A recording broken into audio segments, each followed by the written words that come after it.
একবার ভাবুন তো, আজ থেকে প্রায় ৫,০০০ বছর আগের একটা পৃথিবী, সেখানে ছিল এক বিশাল উন্নত সভ্যতা, যা সময়ের সাথে সাথে যেন মাটির নিচে হারিয়ে গেছে। তাদের শহর, তাদের ভাষা, সবকিছুই যেন এক বিরাট রহস্য। আমাদের হাতে আছে শুধু কিছু সূত্র, কিছু ইট, পুঁথি আর হাড়। চলুন, এই সূত্রগুলো দিয়েই এই প্রাচীন রহস্যের জট খোলার চেষ্টা করা যাক। আমাদের এই প্রত্নতাত্ত্বিক তদন্তের শুরুটা হচ্ছে এই ছোট্ট একটা জিনিস দিয়ে। এটা হরপ্পা সভ্যতার সবচেয়ে বিখ্যাত জিনিসগুলোর একটা সিলমোহর। দেখতে হয়তো সাধারণ, কিন্তু এটা আসলে একটা তালাবন্ধ ডায়েরির মতো, যার চাবি আজও আমরা খুঁজে বেড়াচ্ছি। আর এটাই কিন্তু সিন্ধু সভ্যতাকে বোঝার সবচেয়ে বড় চ্যালেঞ্জ। এর মানে হল প্রত্নতাত্ত্বিকদের একদম গোয়েন্দার মতো করে কাজ করতে হয়েছে। প্রত্যেকটা ছোট ছোট সূত্রকে এক জায়গায় এনে একটা বড় ছবি তৈরি করার চেষ্টা করতে হয়েছে। তো চলুন তাহলে আমাদের তদন্তের প্রথম ধাপে ফেরা যাক। এই সিলমোহরটা আসলে কি, আর এটা থেকে আমরা ঠিক কি জানতে পারি?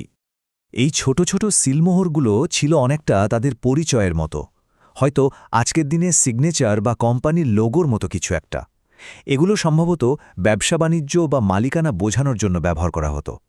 প্রত্যেকটা সিলমোহরই কিন্তু এই সভ্যতার অসাধারণ শিল্পদক্ষতা আর জটিলতার একটা দারুণ উদাহরণ।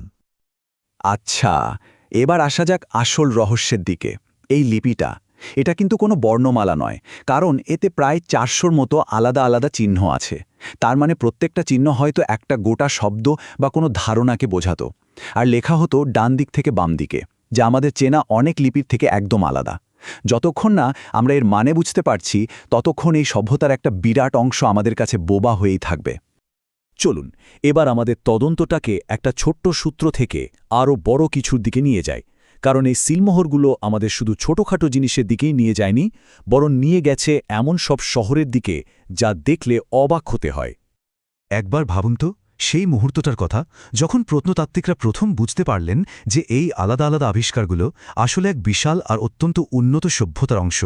এটা ছিল একটা যুগান্তকারী মুহূর্ত, যা আমাদের উপমহাদেশের ইতিহাসকে এক ধাক্কায় হাজার হাজার বছর পেছনে নিয়ে গিয়েছিল। তাদের শহর বানানোর পরিকল্পনা দেখলে সত্যি অবাক হতে হয়। শহরগুলোকে খুব সচেতনভাবে দুটো ভাগে ভাগ করা হতো। একটা উঁচু এলাকা, যেটাকে বলা হয় দুর্গ, যেখানে সম্ভবত বড় বড় সরকারি বা ধর্মীয় কাজকর্ম হতো, আর একটা বিশাল নিচু এলাকা, যেখানে সাধারণ মানুষ থাকত। এই যে এত নিখুঁত পরিকল্পনা, এটাই কিন্তু একটা শক্তিশালী কেন্দ্রীয় শাসনের দিকেই ইঙ্গিত করে। তাদের ইঞ্জিনিয়ারিং দক্ষতা ঠিক কতটা উন্নত ছিল জানেন? শুধু মহেঞ্জোদারো শহরেই প্রায় ৭০০টা কুয়োর খোঁজ পাওয়া গেছে। ভাবা যায়, প্রায় প্রত্যেকটা বাড়িতেই ছিল নিজেদের বাথরুম, আর অনেক বাড়িতে তো নিজস্ব কুয়োও ছিল।